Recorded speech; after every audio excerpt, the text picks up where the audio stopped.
நண்பர்களே, இன்னைக்கு உங்கள சந்திக்கிறது எனக்கு ரொம்ப சந்தோஷம். இந்த தளத்துக்கு நீங்க வந்ததுக்கு நன்றி. உங்களுக்காக ஆண்டவர் நெறைய விஷயங்கள வச்சிருக்கிறாருன்றத உங்ககிட்ட பகிர்ந்துக்க நான் விரும்புறேன். இன்னைக்கு உங்க கூட நான் பேச வேண்டிய விஷயத்துக்குள்ள போறதுக்கு முன்னாடி, சில விஷயங்கள சொல்லிக்க விரும்புறேன். நீங்க ஜான் கிஃப்டா அப்படின்ற என்னோட Instagram, Facebook, YouTube மூலமா என்ன ஃபாலோ பண்ணி என்னோட பதிவுகள நீங்க பெறலாம். தினமும் என்னோட பாட்காஸ்ட் நீங்க கேட்கலாம். ஆண்டவரோட கிருபையில அதெல்லாம் நல்ல கிரியை செய்து வர்றத நான் பார்க்கிறேன். நீங்களும் அத தினமும் கேளுங்க. நிச்சயமா அது உங்களுக்கு ஒரு பெரிய ஆசீர்வாதமா இருக்கும்னு என்னால சொல்ல முடியும். ஜான் கிஃப்டா அப்படின்ற என்னோட யூடியூப் சேனலை தினமும் பார்க்க மறக்காதீங்க. Fuel for the soul with John Gifta அப்படின்ற இங்கிலீஷ் பாட்காஸ்டையும் நீங்க தினமும் கேட்கலாம். www.johngifta.com அப்படின்ற என்னோட வெப்சைட்லயும் இதெல்லாமே இருக்கும். உங்களோட கனி எப்படி இருக்கிறது? இந்த கேள்வியை உங்ககிட்ட நான் இன்னைக்கு கேட்க விரும்புறேன். இன்னைக்கு நான் உங்ககிட்ட பகிர்ந்துக்க விரும்புற வேத பகுதி என்னன்னா மத்தேயு 7ஆம் அதிகாரம் 19ஆம் வசனம். இது என்னோட கவனத்தை ரொம்ப ஈர்த்த ஒரு வசனம். நான் இதை தற்சமயமா வாசிச்சுட்டு இருந்தேன். நிறைய முறை இதை கேட்டிருந்தாலும் இதுல இருக்கிற ஒரு வார்த்தையை நான் கவனிக்க தவறி இருக்கிறேன். நல்ல கனி கொடாத மரம் எல்லாம் வெட்டுண்டு அக்கினியிலே போடப்படும். பல முறை இந்த வசனத்தை கேட்டிருக்கிறேன். கனி கொடாத மரம் எல்லாம் வெட்டப்படும் அப்படின்னா இதுல என்ன அழுத்தம் இருக்குது? எப்படியாவது கனி கொடுத்துடணும் இல்லையா? அப்படிதான் நிறைய பிரசங்கங்களை நான் கேட்டிருக்கிறேன். அப்படிதான் இந்த வசனத்தை கேட்டதும் எப்படியோ ஏதோ கொஞ்சம் கனி கொடுத்துடணும் அவ்வளவுதான்னு என் மனசுல பதிஞ்சுது. ஆனா நான் இந்த வேத பகுதியை வாசிச்சப்ப அது கரெக்டா சொல்லுது, நல்ல கனி கொடாத மரமெல்லாம் வெட்டுண்டு அக்கினியிலே போடப்படும். அதாவது நீ கனி கொடுக்கலன்னா வெட்டப்படுவாய்ன்னு சொல்லப்படல, நல்ல கனி கொடாத மரம் வெட்டப்படும்னு சொல்லப்பட்டிருக்குது. இது என்னோட கவனத்தை ஈர்த்தது. இந்த வசனம் நம்மளை பத்தி தான் பேசுது. நாம ஆண்டவருக்காக கனி கொடுப்பதற்காக அழைக்கப்பட்டிருக்கிறோம். நாம சும்மா இங்க இருந்துட்டு போறதுக்கு, சும்மா வாழ்ந்துட்டு போறதுக்கு படைக்கப்படல. சும்மா வாழ்றோம், சாகுறோம், புதைக்கப்பட போறோம்னு இல்ல. நாம இங்க ஆண்டவரோட ராஜ்யத்தை கட்டுறதுக்காக இருக்கிறோம். நாம ஒரு உயர்ந்த நோக்கத்துக்காக இங்க இருக்கிறோம். ஒரு உயர்ந்த அழைப்பு நமக்கு இருக்குது.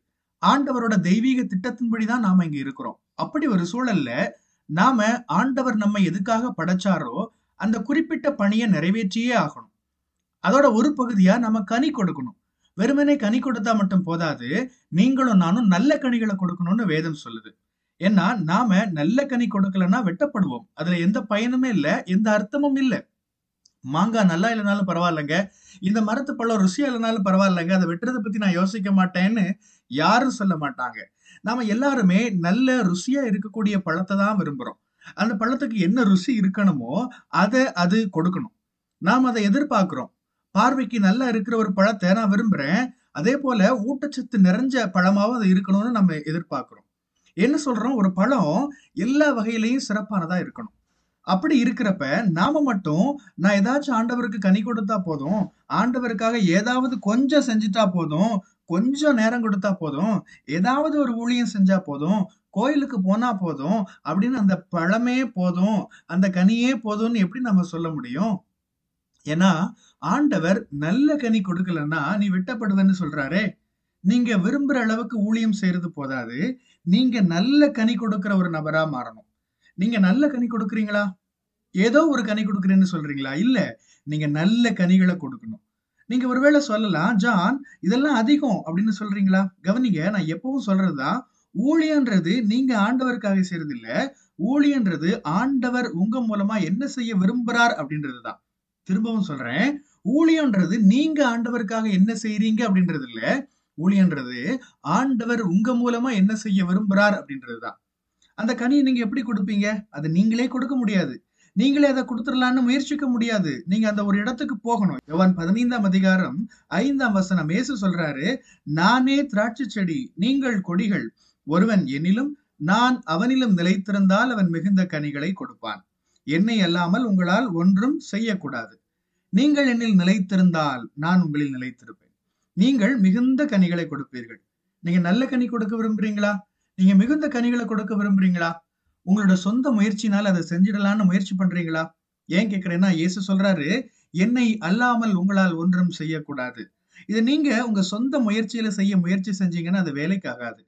நீங்க ஏதோ ஒரு கனி கொடுப்பீங்க. அது நிறைய கனிகளா இருக்காது. நல்ல கனிகளாவும் இருக்காது. சில சமயங்கள்ல நான் சின்ன இடைவெளி எடுத்துட்டு பழைய செய்திகள போடுறேன்.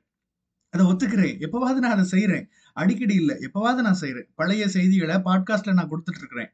ஏன்னா, நான் என்னோட மாம்சத்துல எதையாவது செஞ்சு போட்டுறணும் அப்படின்னு நான் விரும்பல. நான் சிறப்பா செய்ய முடியாதுன்னு நினைக்கிற அந்த சூழல்ல எதையாச்சும் செஞ்சுட்டு அப்படியே நம்ம அதை போட்டு விட்டுறலாம் அப்படின்னு நான் நினைக்கிறதே இல்லை. என்னோட சுயமா நான் எதையாச்சும் தயாரிச்சு போட்டுடலாம்னு நினைக்கிறது இல்ல. ஆண்டவரோட வழிநடத்துதலை நான் எதிர்பார்க்கிறேன். நீங்க அப்படிப்பட்ட ஒரு இடத்துக்கு வரணும். நான் என்னையே சார்ந்து இருக்க விரும்பல. நானே எதையும் தயாரிச்சிடலான்னு நான் நினைக்கிறது இல்ல.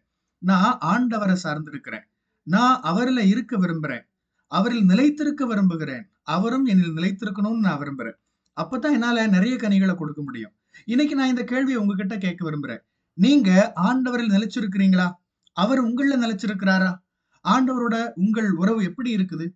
அது ஒரு சடங்காச்சாரமா இருக்குதா?